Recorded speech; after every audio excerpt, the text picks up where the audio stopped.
Leanne McAdoo for Infowars.com. I am standing here on Brown Street, which is right in the historic downtown section of Napa.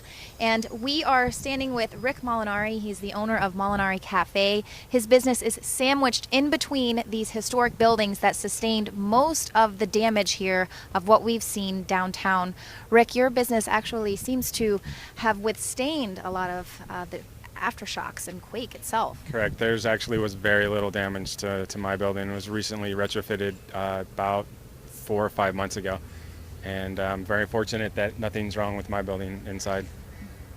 So how does it feel as a business owner to come here and see that you've been red tagged and it's been deemed unsafe? It's kind of upsetting because I wanted to be open, and a lot of people have been asking me why I can't open, but it's mainly because of the buildings that are next to me, and trying to make the positive thing out of it and seeing what I could do. So how will this affect your business moving forward? Right now, it looks like these buildings probably won't be taken care of for a couple months, so I have to look for either a pop-up, place my employees places. Luckily I have a store up in Yountville to work that, but it's gonna, I have enough to probably keep myself closed for at least 2 or 3 months, but if it goes any further than that, then I might have to go to another place.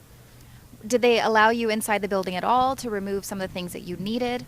I was not red tagged until yesterday morning at 9:30, and I had most of it pretty much taken out as much as I can. This morning I was going to go in, but I couldn't. But I got most of it out, and we'll see what else I can do.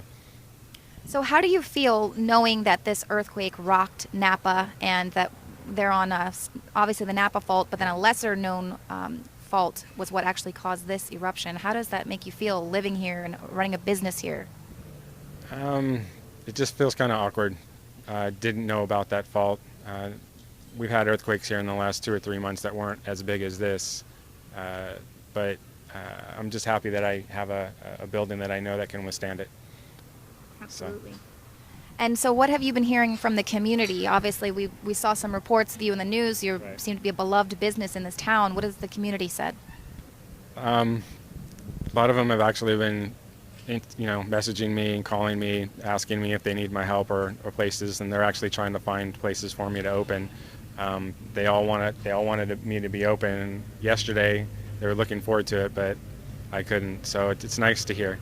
It's nice to hear that, and I hopefully be opening in the next couple of weeks someplace else for temporary. And you actually experienced the earthquake at your own home. Tell me a little bit about that. Woke up to things pretty much flying and getting almost knocked out of the bed, and it was kind of scary, but then I realized that it was over, and then pretty much called everyone that I knew, my family, and ran next door and checked on my neighbors, and then I shot down here at 4 o'clock in the morning and looked at this location and took a deep breath because there really was very minimal damage. Right. So, but a lot more people actually have more damage than I do up around a couple blocks up. So I feel for them as well. All right. And any idea about insurance costs? I mean, earthquake coverage must be exorbitant. Is it going to rise? How much will these covered by insurance? I would say that probably 95% of downtown is not covered due to high expenses.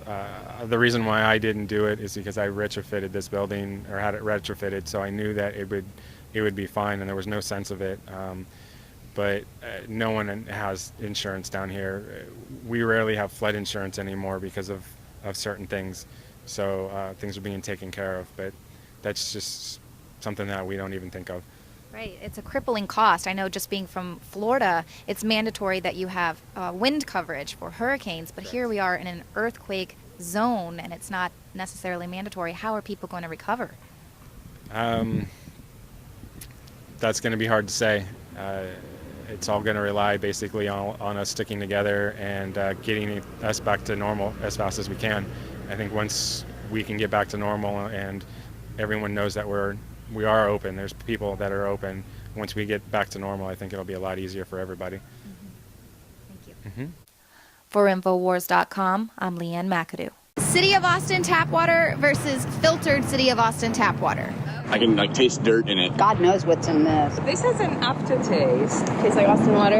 Yeah, it does. Ugh. These people just sampled City of Austin tap water straight from the faucet. Next, we had them try a sample of tap water filtered through the ProPure G2.0 filtration system. High quality H2O.